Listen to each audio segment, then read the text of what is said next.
Então, qual é a direção que a Bíblia nos oferece? Que nós estamos falando de texto bíblico, né?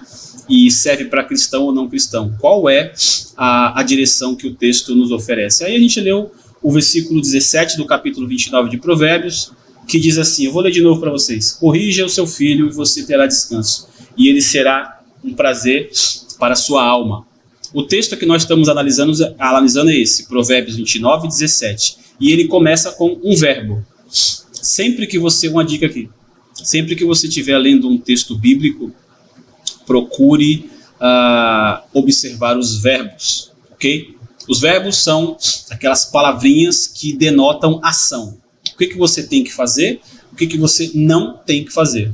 Como você tem que fazer já é outra coisa, mas o verbo vai dar o início dessa ação.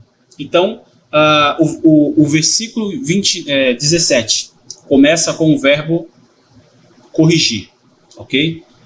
E como alvo dessa correção, os filhos são esse alvo e eles, por consequência, vão receber do pai essa correção. E os pais vão receber um benefício, por assim dizer, tá? O texto promete que se o pai corrigir o filho, ele vai receber benefício. Então, como se fosse um jogo de você pratica uma ação nesse objeto, que é o filho, e aí o filho vai trazer um benefício para o pai. Essa é uma observação, uma interpretação básica, aérea do texto, né? Estamos sobrevoando o texto e observando ele um pouco de longe, identificamos um verbo, que é o verbo principal do texto, onde está o imperativo, o modo, ou seja, é uma ordem dada pelo autor do texto, que você, pai e mãe, precisa fazer, mas principalmente o pai, por o pai ser o líder da casa, o responsável pela educação de toda a casa, ele que dá a direção, já falei sobre isso na live anterior, não é? Então o pai recebe benefícios quando aplica essa correção, ok? O texto está falando sobre isso. Na sequência, estes benefícios, eles são descritos por meio da alusão de dois tipos de bem. Dois tipos de bem. O pai que corrige o filho vai receber um benefício em dois aspectos. Quais são esses aspectos? Ele vai receber o bem psicológico. Algumas versões, elas contrastam aí na sua tradução, mas a ideia desse texto seria assim: corrige o seu filho e você terá descanso para você, pro seu corpo, e vai ter alimento para sua alma, comida para a alma. Obviamente que é uma alusão, é uma figura de linguagem.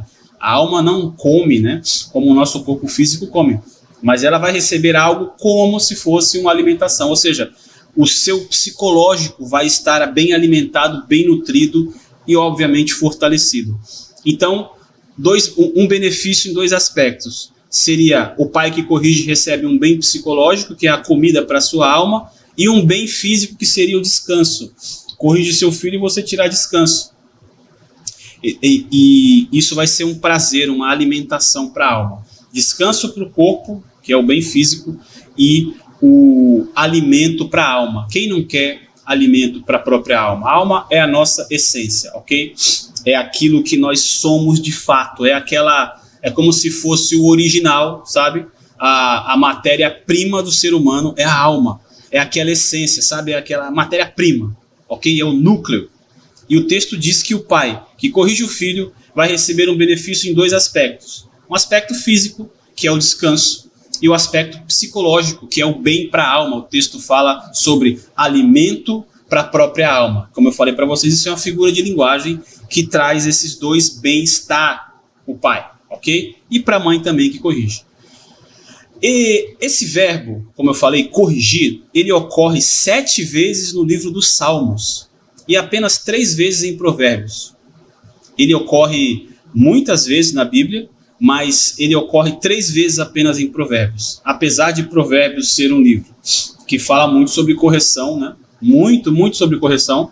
Fala sobre o insensato, sobre aquele que precisa ser corrigido, o tolo, o filho rebelde, mas existem verbos diferentes ali. E pelo que eu pesquisei aqui, são 3 verbos apenas, como este aqui, corrige. Apesar de no português a gente ter mais de 3. Se você bater o olho em Provérbios ali, 2, 3 capítulos, você vai encontrar mais de 3 ocorrências, mas no original são verbos diferentes do que a gente está tratando aqui sobre correção, ok? Então, mas assim, quando a gente lê o texto, como eu falei para vocês, de maneira aérea, né, olhando o texto por cima, você precisa entender o seguinte: o autor tinha uma ideia só na cabeça, certo? Quando você faz a exegese, que é a interpretação do texto a partir do próprio texto original, você tem diversos caminhos para seguir. Um verbo pode significar um monte de coisas. Por exemplo, lá no Novo Testamento, a palavra logos, que João usa para falar sobre Jesus, pode significar mais de 100 coisas.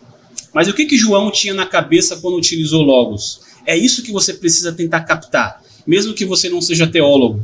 Os teólogos, estudantes de teologia, professores de teologia, como no meu caso, eles precisam facilitar essa interpretação, ok? Mas a pessoa comum, você aí, homem, mulher, jovem, velho, precisa também ter esse faro de entender o seguinte: o que especificamente o autor desse texto está querendo dizer quando usou esse verbo? Aí você pode, obviamente, imaginar. E aí, a partir desse exercício imaginativo, você vai trabalhando dentro do contexto do texto como aquilo pode ser mais...